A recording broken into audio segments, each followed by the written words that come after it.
mijloc. Ia țigăncele cu gura, întețesc arabandura, când îți umplu bătătura, să-ți ghicească din ghioc. Trec flăcăi, urși în lanțuri, câinii deșteptați din șanțuri, latră fără să-i asmuți și orbiți se aruncă încete, dar flăcăi largi în spete, calcă mândri și plăcuți. Și s-au dus pe câmp pe drumuri, pale străvezii de fumuri, se ridică în depărtări. Limpede asfințit coboară, crezi că nu e așa-i pară, un oraș întreg, o țară, arde dincolo de zări. Trec flăcăi, și în lanțuri, câinii deșteptați din șanțuri, latră fără să-i asculți și orbiți se aruncă încete, dar flăcăi largi în spete, calcă mândri și plăcuți.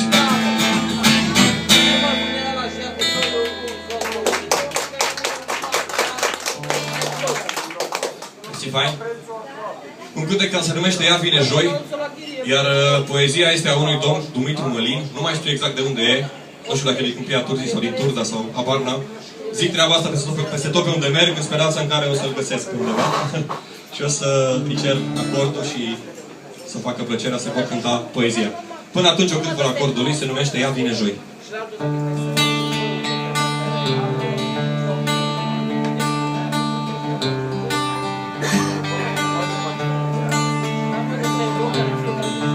Ea vine cu mult aur, prins în păr, eu cu argint mănos pe la ureche.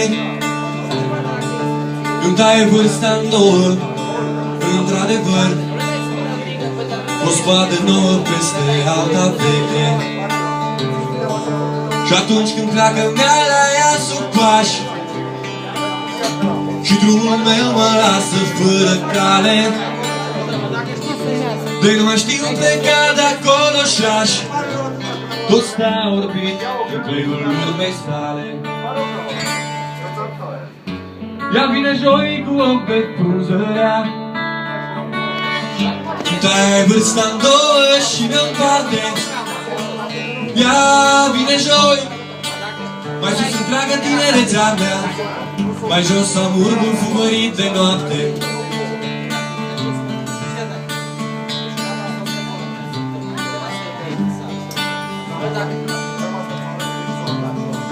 O dulce chipuire, dor de zbor, de unde vii și cine te petrece. Nu vezi că-i toamnă peste tot și-ți mor aripile cărul pe zarea rece. Și atunci când pleacă mea la ea sub pași și drumul meu mă lasă fără cale, de nu mai știu pleca de acolo și-aș tot sta orbit în pleiul urmei sale. Ea vine joi cu ochi de frunzărea, îmi taie vârsta-n două și ne împarte. Ea vine joi, mai sus întreagă tinerețea mea, mai jos am urbul fugărit de noapte.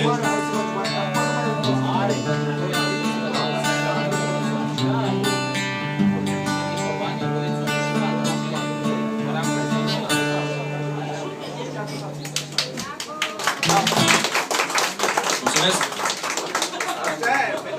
George Topârceanu, un cântec scurt. Un prieten spunea că e un cântec care seamănă cu șpriț de vară. Haideți să vedem dacă au dreptate.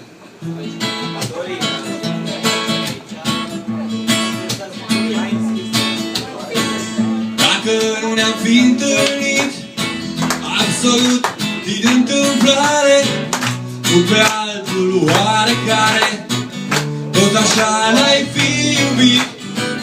Dacă nu ne-am fi întâlnit pe altul l-ai fi iubit.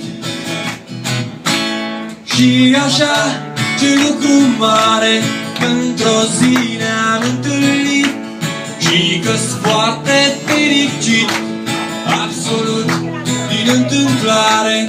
Și așa, ce lucru mare, într-o zi ne-am întâlnit și că-s foarte fericit, absolut din întâmplare.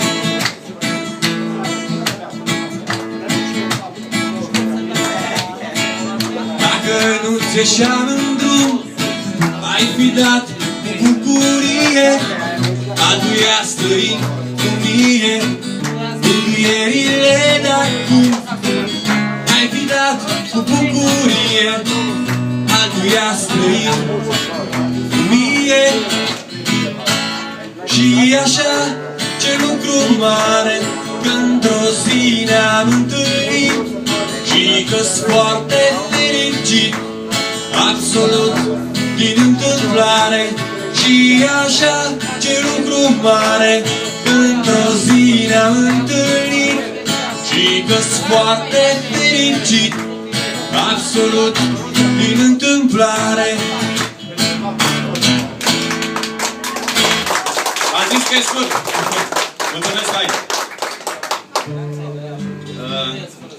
O să vă cânt cel mai cunoscut cântec al meu, ca să spun și eu ca ăștia mari. Se numește Cum voi trăi și într-o variantă cu un videoclip pe YouTube și versurile sunt ale unei doamne din Craiova care se numește Camela Radulian și am spus chestia asta peste tot, au spus și aici. Tocmai s-a mutat în Dubai și are o casă foarte faină și cu atât mai mult îmi face plăcere să cânt versurile. Poate ajung și eu acolo dacă îi cânt versurile, știi?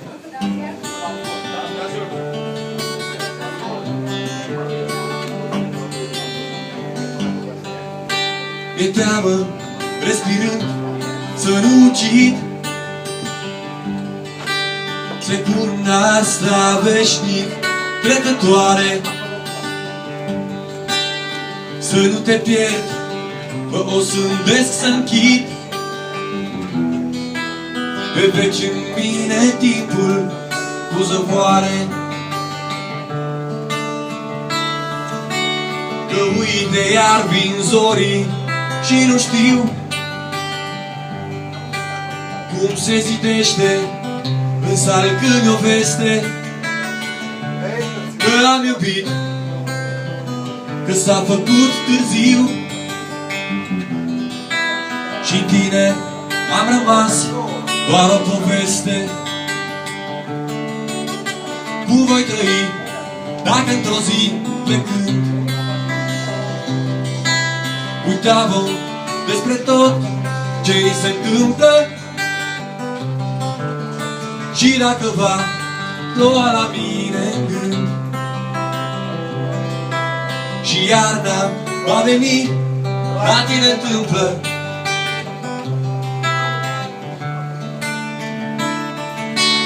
Bă, cerului dă-mi ochii să nu știu când vine vremea să plecăm acasă,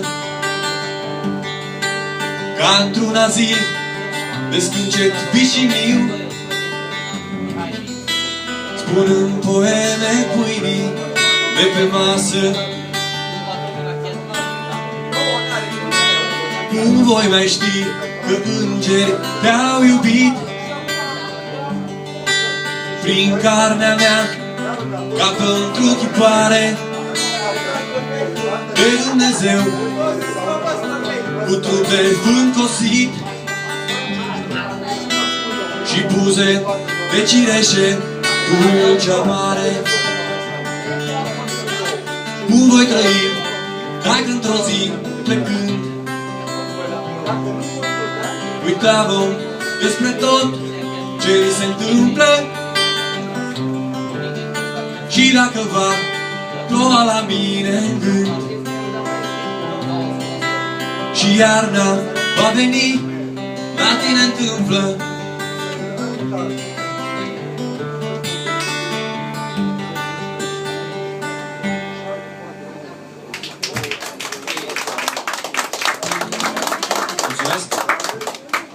Ultimul cântec propriu pe care îl cânt în seara asta Este pe versurile Tatiana Stepa. Am găsit textul ăsta în calculator acum vreo 2 ani și am făcut un cântec cu el, în ideea în care probabil și ar fi făcut același lucru.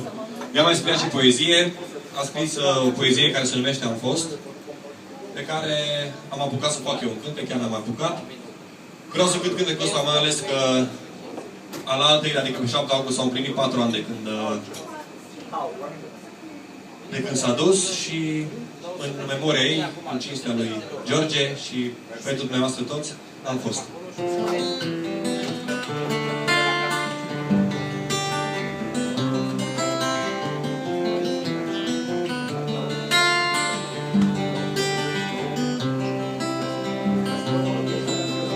Am fost și apă, am fost și foc,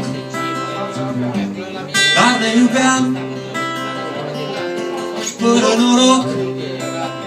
Am fost și munte, am fost și vale, și în alinarea brațelor tale. Eram și fluture și floare, dar între noi nu mai zăvoare. Eram și răsărit și noapte și cald miros de mere coapte. Am fost furtună, am fost și boare, am fost și umbră, am fost și soare.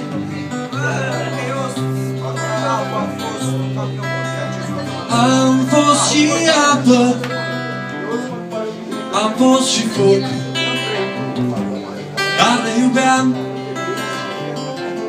fără noroc. Am fost și munte, am fost și vale, și în alinarea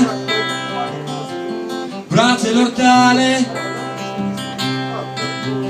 Eram și cerul și pământul și liniștea, ca și cuvântul. Eram și răsărit și noapte și cald miros de mere coapte. Am fost furtună, am fost și poale, am fost și umbră, am fost și soare.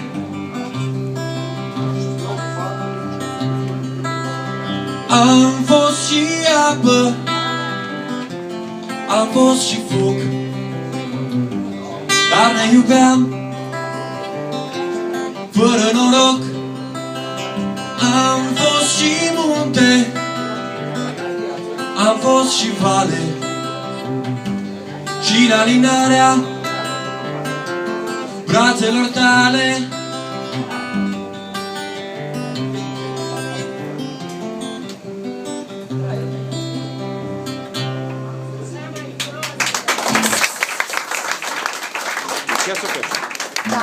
Da.